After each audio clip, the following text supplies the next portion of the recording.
पत्रकार मित्र, कल दिल्ली में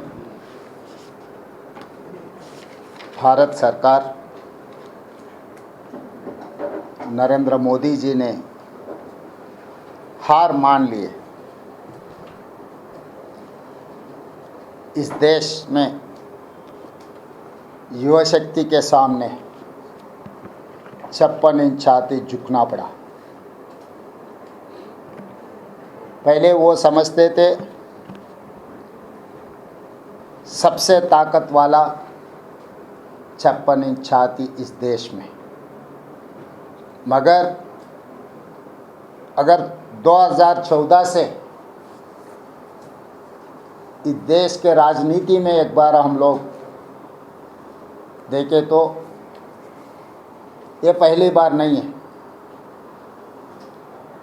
जहाँ तक मुझे पता है, मोदी जी का हार ये दूसरे बार।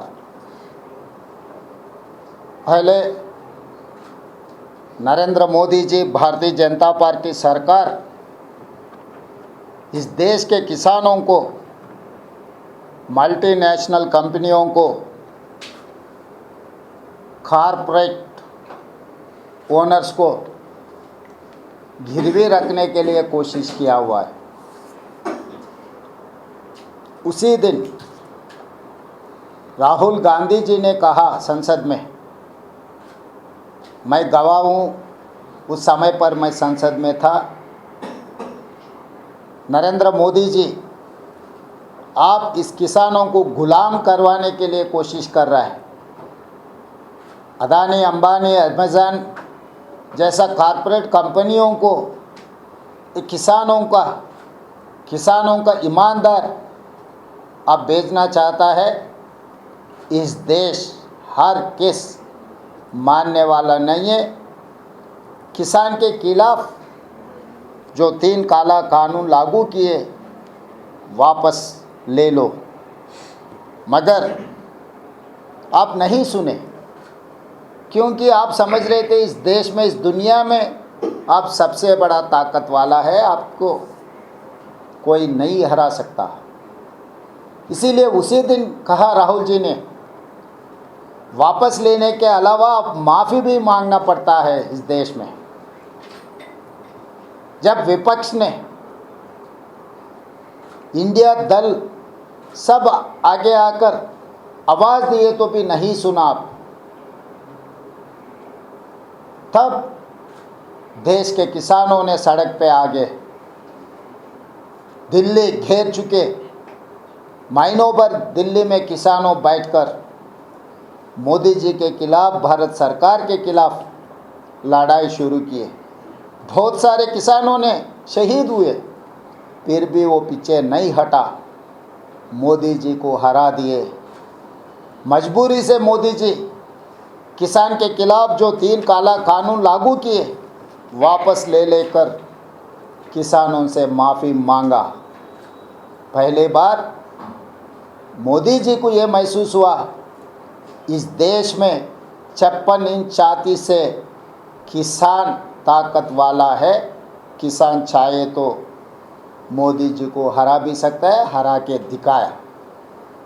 हम लोग सोचे इसके बाद मोदी जी कुछ ना कुछ सीख लेंगे, इस देश में विपक्ष दलों को कुछ जगह देंगे, संसद में चर्चा करने के लिए मौका देंगे, चर्चा में विपक्ष ने जो सुझाव दिए वो सुझाव देने के लिए भी वो मानेगा। मगर भारत सरकार में जो लोग बैठा हुए हैं वो सुधरे नहीं, उनका आदत से मजबूर हो गए, वही काम किए। शिक्षा में, परीक्षा में केंद्र सरकार ने CBSE, नीट, बहुत सारे परीक्षा में फेल हो गए। जो परीक्षा लिखे सो विद्यार्थी फेल नहीं हुए, भारत सरकार ने फेल हुआ है शिक्षा देने में, परीक्षा पूरे करने में। तब भी विपक्ष ने कहा, खासकर राहुल जी ने कहा, करोड़ों युवाओं का समस्या है, तुरंत विद्या मंत्री इस्तीफ़ा देना, ये जितने भी इसमें शामिल हुए उन लोगों को जेल में बिठाने के लिए, मगर आप सुने नहीं। फिर वही आदत, वही तरीक़ा से डरा के धमका के ED, income tax, CBI, nice और आइस, नाइस का मतलब narcotics, income tax, CBI, ED, ये सब सारे एजेंसियों को इस्तेमाल करके धरा के धमका के आप जो सोच रहा है वही काम करने के लिए सोच रहा था, मगर इस देश का युवा तय कर लिए इस बार किसी हाल मोदी जी को हरा के दिखाएंगे। युवा शक्ति प्रदर्शन इस देश में गली गली में, सड़क से लेकर संसद तक ताकत दिखाए। 56 इंच छाती को हरा दिए। कल धर्मेंद्र प्रधान इस्तीफ़ा दिया। क्यों धर्मेंद्र प्रधान इस्तीफ़ा दिया? इसका मतलब युवा शक्ति ने प्रधानमंत्री का इस्तीफ़ा मांगना शुरू किए। जब प्रधानमंत्री का इस्तीफ़ा के बारे में जब चर्चा शुरू हो गए, तब प्रधानमंत्री ने ये सोचे ये बेहतर है धर्मेंद्र प्रधान को इस्तीफ़ा दिलवा देंगे। धर्मेंद्र प्रधान का इस्तीफ़ा हो गया, मगर जंतर मंतर से जो युवा शक्ति ने आवाज़ दिए, युवा शक्ति ने जो डिमांड किया, the important demands are 3. One is Dharmendra Pradhan resignation, 2 बच्चों के खिलाफ जितने भी क्रिमिनल केसेस लगाए वो केसेस हटाना, 3 नीट एग्ज़ाम में जो परिवार उनके बच्चों को खोया वो परिवारों को केंद्र सरकार से मदद मिले। और राहुल जी ने ये मांगा मोदी जी का माफ़ी। और 3 मुद्दे बाकी है। मोदी जी ये 3 मुद्दों के लिए दूसरा आंदोलन के लिए मजबूरी मत करो। 3 का 3 कल के अंदर अब लागू कर दो, क्योंकि अभी युवा शक्ति को पता लग गए जब दल ने फेल हो गए, दल की बात अब नहीं सुने, अब के अलायंस पार्टनर्स के बात नहीं सुने, तब युवा शक्ति सड़क पे आ जाएंगे। जन जी आपके खिलाफ लड़ने वाला है। आज जन जी का राज है। ये युवा शक्ति को हम चैनलाइज करना, इस देश का शक्ति, युवा शक्ति, जन जी का शक्ति हम देश के भविष्य के साथ जोड़ना है। विकसित भारत 2047, सबके साथ सबका विकास, ये सब सारे नारा से कुछ होने वाला नहीं है। आज दुनिया में 21 साल के बच्चा IAS, IPS, unicorns, Fortune 500 companies का CEOs सब कुछ बन रहा है। उनका शक्ति, उनके नॉलेज सब कुछ दिखते आ रहा है। फिर क्यों राजनीति में नहीं? आप इतिहास देखो, जिस दिन आज़ादी मिले 70 साल पहले, जब पढ़े लिखे लोग देश में कम थे, जब कानून संविधान ने ये बनाया 21 साल को वोट हक दो, 25 साल असेंबली और लोकसभा में चुनाव लड़ने का, काउंसिल एंड राज्यसभा 30 साल का कानून बनाया। 70 साल के बाद 40 करोड़ जनता 140 करोड़ हो गए। आज हिंदुस्तान में कोने कोने में, गली गली में स्कूल्स आ गए, एजुकेशन आ गए, जनता ने इंटेलिजेंट हो गए। आज के तार्किक में आर्टिफिशियल इंटेलिजेंस ज़माने में आ गए। हर चीज़, हर मिनट, हर सेकंड हमारा युवा शक्ति देख रहा है, सोच रहा है, काम में लग गए। तो कानून बदलने का समय आ गए। जब कुछ विचार के समय आ गए, दुनिया में कोई ताकत नहीं रोक सकता है। अभी युवा शक्ति ने सड़क में लड़ने से छोड़कर संसद में आने के लिए वो तैयार हो गए, वो आना चाहता है। इसीलिए तेलंगाना राज्य का मुख्यमंत्री पोजीशन से मैं ये सुझाव देना चाहता हूँ, आप सुनो, सोचो, कानून बनाओ, क्योंकि ये युवा शक्ति देश का भविष्य है। ये युवा शक्ति को पॉलिटिकल सिस्टम में अगर लेकर आए तो इस देश का भविष्य बदलने वाला है, दुनिया में सबसे ताकत का देश बनने वाला है। इसीलिए मोदी जी, जब राजीव गांधी जी ने 61st कॉन्स्टिट्यूशनल अमेंडमेंट से 21 years age voting right he has reduce to 18 years. बाद में PV Narasimha Rao ji 73-74 constitutional amendment कर दे के local rural bodies, local urban bodies में 25 years of the age for contest 21 years बना दिए। त्रिवेंद्रम मेयर 21 ईयर्स कंप्लीट होते ही बनाए। तो इसीलिए आज IAS, IPS, unicorns, corporate companies, municipalities, corporations, mayors, Zila Parishad chairpersons जब चलाने के लिए हमारे युवा ने कामयाब हो रहा है, क्यों असेंबली में अभी भी 25 साल कानून ऐसे रखना। इसीलिए हम लोग August is miracle month in this country. इस देश जनता को आज़ादी मिले 100 महीना है।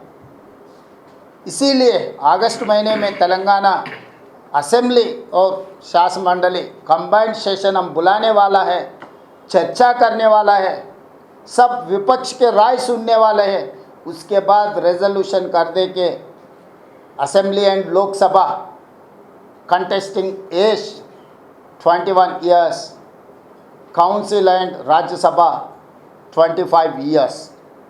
ये रेजोल्यूशन हम लोग मूव करना चाहता है, ये रेजोल्यूशन पास करना चाहता है। अभी समय आगे युवा शक्तियों को सड़क से लेकर संसद के अंदर लेकर जाने का। इस देश का भविष्य उन्हीं लोगों के हाथ में है। जेनजी आज हम जो कानून बनाया वो कानून देखने के लिए नहीं बैठना चाहता है। They wanted to make laws, they wanted to implement laws. So we have to facilitate them. We have to accommodate them. They are the future of this country. जो इतिहास है मोदी जी का, उनका कोई भविष्य नहीं है।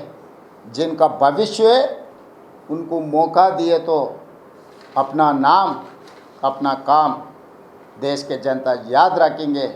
अब ये मत समझो हम जो भी बोले विपक्ष को डरा देंगे। ED, income tax, CBI, narcotics, कोई भी एजेंसी से, मगर ये युवा शक्ति को आप नहीं डरा सकते। आपका कोई ताकत नहीं रोक सकते। अभी समय आगे, वो समय पर हम लोग कानून बनाने का बहुत ज़रूरी है। ये मुद्दों को हम आगे लेकर जाना चाहता है। इसीलिए प्रधानमंत्री जी से मेरा एक ही गुजारिश है, सुनो आपके पार्टी में, आपके सिस्टम में आप जो बोलेंगे वो सुनेंगे, क्योंकि आप मन की बात हमेशा ऑल इंडिया रेडियो में बोलते रहता है।